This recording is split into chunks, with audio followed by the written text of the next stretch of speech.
Happy Tuesday, friends. This is Miss Hedstrom with your reading lesson for today. We're not actually going to be learning anything new. I'm just going to read the 2 pages in our book this week about rules, and then I will show you your assignment that's going to go with them.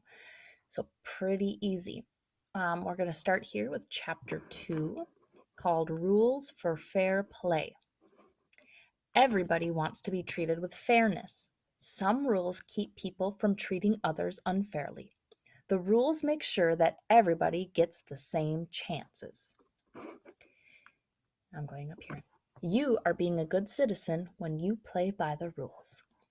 I'm going to read this caption here. This little arrow is pointing to this picture, so I know that these words go with this picture. When teams play by the rules, everyone gets a chance to win. And now this arrow is pointing to this picture, so these words go with this picture. Playing by the rules helps everyone get along. Notice their opponents or players from different teams helping each other. This guy's helping this guy get up. And then over here, this little sidebar is to help us understand the text just a little bit better. And here it says, description. The author uses the word fairness to describe how people like to be treated.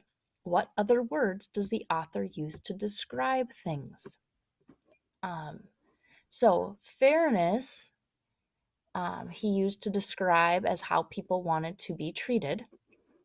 And I believe the other word would be a good citizen, and he's describing a good citizen by someone who plays by the rules, or she, I guess. I don't know if the author's a male or female. So in chapter 2,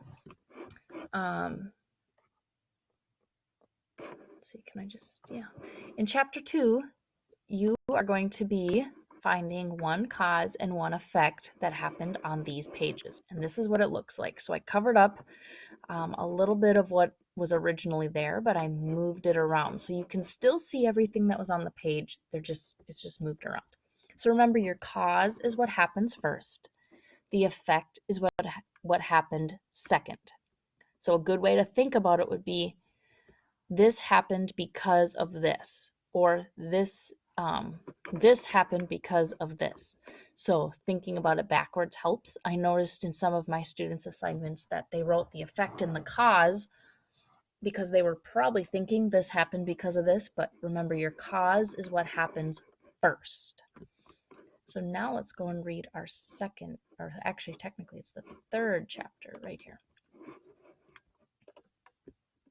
In chapter 3, Rules to Care for Earth. Good citizens help take care of Earth. Rules tell people how to do their part. Most communities have rules about littering. They have rules about recycling too. What rules help you take care of the planet? And this caption here says, these good citizens help take care of Earth. And this caption here, many communities have rules about recycling. Notice that they have a recycling bin. And these friends look like they have brooms or rakes of some sort.